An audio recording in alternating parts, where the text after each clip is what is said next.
allez bien. On se retrouve aujourd'hui avec Pierre Armand, préparateur mental. Bonjour Pierre, Bonjour Kumba, j'espère que vous allez bien. très bien, en pleine forme. Et vous? Ça va, merci. Alors Pierre, qui êtes-vous? Alors, je suis préparateur mental ou coach mental depuis 2017 dans le haut niveau, mais c'est quelque chose que je fais en fait depuis tout petit. Je suis tombé dans la marmite, comme on dit, puisque je suis issu d'une famille de militaires, grand-père, père, donc le mental, j'en entends parler depuis tout petit. En quoi consiste justement ce métier de préparateur mental? La préparation mentale, pour faire assez simple, parce qu'on en entend tellement parler que finalement on ne sait plus trop de quoi on parle, pour faire assez simple, le but c'est que l'athlète comprenne ce qui se passe dans sa tête, donc la pensée ou les pensées qu'ils peuvent avoir, ce qui se passe dans son corps, donc toutes les sensations qui peuvent venir, et ce qui se passe dans son cœur, les émotions. Une fois qu'il comprend ça, qu'est-ce qui se passe quand il fait sa meilleure performance? Donc qu'est-ce qu'il met en place? Et inversement, qu'est-ce qu'il met en place quand il fait ses pires performances ou ses performances les moins abouties? Et une fois qu'il comprend les différences entre les deux, ça lui permet généralement d'aller au plus près de sa fameuse zone, ou en tout cas la zone optimale de performance, la zone où il est le plus efficace. Très bien.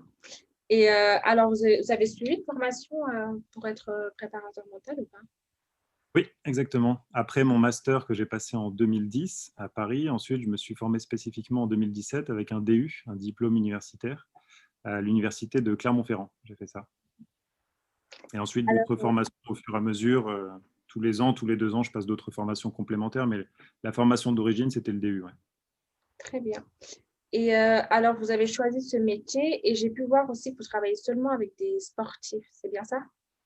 Oui, essentiellement avec des athlètes de haut niveau. Alors, beaucoup, surtout dans le milieu du foot, du D'accord. football, même si c'est vrai que ce n'est pas toujours évident de rentrer dans le milieu du football, qui est un milieu assez fermé, notamment la dimension mentale. Les footballeurs en parlent très peu. Les athlètes que j'ai, donc les footballeurs, généralement préfèrent le garder pour eux. Donc, ça sort très peu dans les médias. Lié aussi au manque de travail mental globalement en France. Vous travaillez avec des clubs ou avec des sportifs Non, en non, particulier? non, je travaille rarement avec des clubs, je travaille beaucoup avec le joueur directement, donc soit le bouche à oreille, soit les agents. Et en général, quand ça se passe bien avec un athlète, bah, c'est un peu comme dans tous les milieux, ça permet d'avoir via le bouche à oreille d'autres athlètes. Faire ce métier-là, avant tout, il faut avoir quand même beaucoup d'empathie, donc être capable de se mettre à la place des autres pour ressentir un peu ce que peut ressentir l'athlète et être à l'écoute parce que la star, c'est pas moi, c'est l'athlète. Qu'est-ce que vous apportez concrètement à vos clients? Bah, si vous voulez, je peux vous donner un exemple précis. Par exemple, un footballeur qui m'appelle en me disant, voilà, j'ai une difficulté en ce moment. Euh, je remarque qu'à chaque fois que je perds le ballon, c'est à ce moment-là où je baisse la tête et j'ai plus envie de courir. Je m'arrête de courir, c'est terminé. Et ça donne beaucoup de tension dans l'équipe avec le coach et les coachs adjoints. Ça peut être un exemple classique. Donc, qu'est-ce qu'on va mettre en place? Le but, ça va être de comprendre ce qui s'est passé, comment l'athlète en est arrivé là, qu'est-ce qui a fait qu'au fur et à mesure, si ce n'était pas le cas avant, qu'est-ce qui a fait que ça a déclenché ça? Et une fois qu'on trouve les différents déclencheurs, après, on peut mettre en place des outils qu'on va individualiser. Et c'est important d'insister là-dessus, d'individualiser la préparation mentale. Parce que malheureusement, trop souvent, on met les athlètes dans des cases. Ils souffrent de stress, respiration. Gestion des émotions, on commence à travailler sur les émotions. Donc, c'est un peu plus complexe que ça parce que l'athlète étant unique, il a besoin, au même titre que la préparation physique, qu'on lui adapte et que ce soit individualisé. C'est important pour ça que les outils soient vraiment individualisés pour chaque athlète. Et comment vous organisez vos séances justement? Alors, deux possibilités. Moi, j'ai mon cabinet. Donc, soit les athlètes se déplacent chez moi et viennent au cabinet, surtout pour les athlètes qui sont dans la région. Donc, c'est plus facile pour les athlètes que je peux avoir à Monaco ou Vous Nice. travaillez à Nice, c'est ça? Nice, Ouais, Monaco. mon cabinet est à Nice, c'est ça, ouais. Donc, soit les athlètes qui travaillent, qui sont aux alentours, Nice, Monaco, peut-être Marseille. Sinon, soit c'est moi qui me déplace, soit par Zoom ou vidéoconférence, quoi. Et il faut combien de séances? Est-ce que vous fixez des séances comme un psychologue ou c'est différent, c'est un suivi Alors, quotidien? ça va vraiment dépendre de la demande de l'athlète. Ça va dépendre de sa demande. Lorsqu'un athlète m'appelle 2 semaines avant sa compétition et me dit, voilà, je voudrais avoir un mental de Nadal pour dans 2 semaines, c'est assez compliqué. Mais en général, voilà, je travaille minimum avec une dizaine de séances.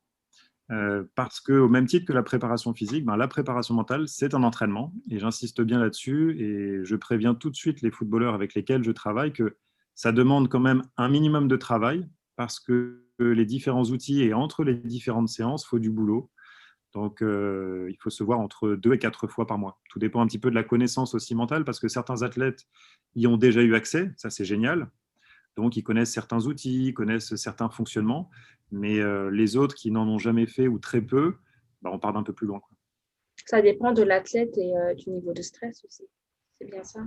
Au niveau du stress, mais en fait, le stress, ça veut tout dire et rien dire parce que euh, tous les athlètes sont capables de gérer leur stress à partir du moment où ils atteignent le très haut niveau. Ça, c'est commun à tous les athlètes. Sur une compétition, sur un match, peut-être que le niveau de stress augmente, mais en général, ils sont capables de le gérer. Ça, ils sont bons. Par contre, là où ça devient plus problématique, c'est quand il y a de l'anxiété.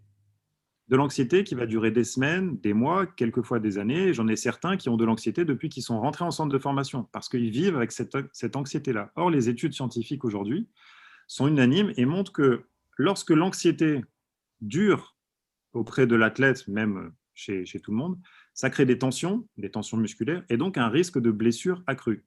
D'ailleurs, tiens, en ce moment, je suis en train d'accompagner un sportif blessé, et c'est là où ça devient super intéressant d'amener le travail mental avant, pendant et après la blessure. Très bien. Et est-ce que vous pensez que, par exemple, dans chaque club, etc., pour les joueurs, on sait qu'ils sont suivis par un préparateur physique, par exemple. Est-ce que vous pensez qu'il faudrait mettre au même niveau les préparateurs mentaux et les imposer aux sportifs pour, comme vous dites, travailler l'anxiété? C'est une très bonne question. La difficulté aujourd'hui pour le préparateur mental, c'est que souvent on rentre en concurrence, ça c'est les dires des entraîneurs, avec les entraîneurs, avec les préparateurs adjoints, avec les préparateurs physiques, parce que chacun a toujours un peu peur qu'on rentre entre guillemets dans la tête des joueurs, sauf que c'est pas du tout le but. Le but, c'est que l'athlète comprenne ce qui se passe. À la limite que nous, on le comprenne, c'est pas très grave, mais le plus important, c'est que l'athlète le comprenne. Et une fois qu'il a compris ça, mettre en place un plan, mais c'est en train d'arriver de plus en plus vite dans le football, hein. Aujourd'hui, ça fait 2 ans que c'est en train de vraiment d'exploser, la préparation mentale, que le préparateur mental soit intégré au staff de l'équipe. Bien sûr, ces séances étant confidentielles, il y a toujours un cadre de travail qui restera celui-là, mais c'est quelquefois un peu poreux et certains athlètes, j'en ai accompagné certains, où il y avait des phrases ou des conversations qui étaient retranscrites auprès du président, auprès de l'entraîneur. Donc voilà, il faut faire attention au cadre de travail dans lequel le préparateur mental veut travailler. Alors, j'ai vu votre slogan, donc no brain, no gain. Ouais. Donc au brain, pas de, pas de cerveau, pas de résultat. Donc, vous avez un peu modifié l'expression no pain, no gain. Que voulez-vous exprimer par là finalement? Tout dépend en fait de la difficulté que rencontre l'athlète. Aujourd'hui, on sait que dans les 4 piliers de la performance, on a le technique, le tactique, le physique et le mental. Et très souvent, on a les trois, mais quelquefois, et même très souvent, il manque le mental. Pourquoi? Parce qu'on l'a omis pendant des années et les athlètes n'ont fait qu'essentiellement de la prépa physique, de la prépa technique et de la prépa tactique. Sauf que le dénominateur commun, quand on arrive au plus haut niveau, les athlètes se rendent compte que ça a une part très importante de mental aussi dans leur performance. Donc à partir du moment où l'athlète conscientise et donc comprend ce qui se passe dans sa tête, son corps et son cœur, ça va lui permettre d'être plus performant. D'ailleurs, un athlète qui est plus heureux, qui est mieux dans ses baskets, qui est mieux dans sa tête, qui comprend son corps, généralement, il a moins de blessures, il dort mieux, il récupère mieux, il est plus heureux en couple ou avec sa famille, et donc, il a plus de chances d'être performant. Parce que, en fait, ces jeunes athlètes, hein, ils sont quand même très jeunes encore, ils sortent des centres de formation à 17, 18, 19 ans. Depuis qu'ils sont tout petits, depuis l'âge de 13 ans, on leur donne que des objectifs de performance. Le nombre de passes décisives, le nombre de buts, le nombre de tacles réussis, le nombre de passes, etc. Ce sont que des objectifs de performance. Or, dès les premières séances, je les rassure vraiment là-dessus, je leur dis, on parlera très très peu des objectifs de performance. Ça, tu les connais par cœur. Par contre, on va aller bosser des objectifs de maîtrise complète. Qu'est-ce que toi, tu peux maîtriser qui dépend que de toi?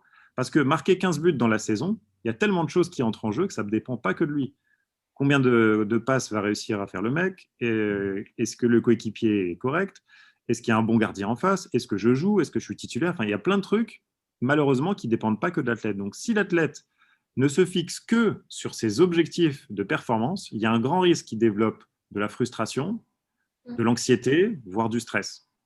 Or, pour être performant, l'athlète, il sait qu'il a besoin de maîtriser des choses. Donc, il a besoin en permanence de revenir à ce qu'il maîtrise à 100%, qui dépend que de lui. C'est pour ça qu'il y a un lien vraiment très étroit entre le cerveau et le corps. Les deux sont liés. On n'est pas bon sans cerveau et on n'est pas bon sans corps. Les deux sont vraiment liés. Ok. Et comment vous travaillez, par exemple, là maintenant, avec un sportif qui est blessé, donc grosse blessure, fin de saison, etc., donc démoralisé? Ouais, très bonne question, c'est intéressant. Là, je travaille en ce moment avec un athlète qui s'est fait une blessure au genou, une grosse blessure au genou. Et en fait, on a commencé à travailler au moment où il allait se faire opérer. Donc, on a travaillé en amont de la blessure pour toute la gestion de l'acceptation de la blessure. Au moment où il se fait opérer, on a commencé à travailler sur les protocoles de la douleur. Donc, mieux gérer la douleur, mieux accompagner l'athlète via la douleur. Et ensuite, tout le processus d'acceptation. Accepter que je suis blessé, accepter que je ne suis plus un athlète de haut niveau, mais que je redeviens un homme, avec des difficultés, avec des émotions, avec des questions. Et donc, répondre à toutes ces questions ensemble pour que lui, ça lui permette de mieux guérir, de guérir plus vite, grâce à des outils comme la visualisation ou la gestion du stress. Et ensuite, lui permettre un retour sur le terrain plus rapide, dans de meilleures conditions et avec des qualités mentales développées. Et on entend souvent l'expression tout se passe dans la tête. J'ai même vu dans votre site certains joueurs dire ça. Est-ce que tout se passe réellement dans la tête? Alors c'est en partie vrai, ça se passe dans la tête, dans le corps et dans le cœur. Parce que peu importe dans quel ordre ça arrive, mais on a, dans la majorité des cas, une pensée associée à un ressenti musculaire associé à une émotion. Et lorsque l'athlète prend conscience que les trois sont liés, alors il peut être plus performant. Donc effectivement, quand l'athlète veut dire tout se passe dans la tête, en fait, c'est que la tête va déclencher quelque chose qui va déclencher quelque chose dans le corps et dans l'émotion. Très bien. Lorsque l'athlète est bon dans sa tête, ça veut dire qu'il est dans un niveau optimal de performance et c'est là qu'il peut faire ses meilleurs matchs. Et donc, pour conclure, d'après votre expérience, autour de quoi une bonne performance se construit-elle? Alors, une bonne performance se construit, alors, comme je vous expliquais tout à l'heure sur les 4 piliers de la performance, mais je pense que l'objectif principal, si on parle du footballeur, c'est qu'il revienne en permanence sur ce qu'il maîtrise, puisque la performance, il ne peut pas la maîtriser. Déjà, il y a 11 mecs avec lui, plus les adversaires, ça fait 21 si on l'enlève. Donc, revenir en permanence sur ce qu'il peut maîtriser, qui dépend que de lui. En deuxième point, je dirais de chasser un maximum les pensées négatives pour revenir en permanence à l'instant présent, sans penser à ce qui s'est passé il y a 2 minutes où j'ai foiré ma passe ou j'ai raté mon contrôle, et ce qui va se passer dans 10 minutes, peut-être le penalty ou peut-être les tirs au but, mais vraiment rester dans l'instant présent. Alors, quelles sont les clés de votre réussite? Alors en premier lieu, je dirais la détermination, parce que sans détermination, le travail quotidien est plus compliqué. Donc en un, la détermination, et en deux, je dirais la gestion de l'échec. Puisqu'en France, c'est assez peu développé, mais dans d'autres pays, c'est vraiment intéressant de travailler sur l'échec. Je dirais, c'est que quand on rencontre un échec, qu'il soit petit ou grand, ça va être la capacité à rebondir rapidement pour ne plus soit refaire les mêmes erreurs, soit les faire de manière moins importante. Donc la gestion de l'échec et même du mini-échec, un peu comme un footballeur qui rencontre des échecs, de la même façon, il va mettre en place des stratégies pour le contourner et demain ne plus le rencontrer de la même façon. Qu'est-ce que vous conseillez aujourd'hui aux jeunes qui veulent plus tard être footballeurs, basketteurs? Qu'est-ce que vous leur conseillez, De justement? penser que la performance est liée aussi, comme le physique, tactique, technique, à la performance mentale. Et aujourd'hui, on arrive à une limite dans le football, une limite technique, tactique et technique. Beaucoup d'équipes se valent. Là, je voyais tout à l'heure, par exemple, Didier Deschamps qui expliquait que la Hongrie était une équipe très bien organisée, très bien préparée physiquement, techniquement, tactiquement. Peut-être que la différence dans le 21e siècle, comme disait l'entraîneur de l'équipe de France de handball, sera mentale. Merci beaucoup, Pierre Armand, d'être venu Merci nous beaucoup. voir aujourd'hui. Et surtout, n'oubliez pas de vous abonner alors à YouTube. Allez voir notre site internet aussi. Et je vous remercie.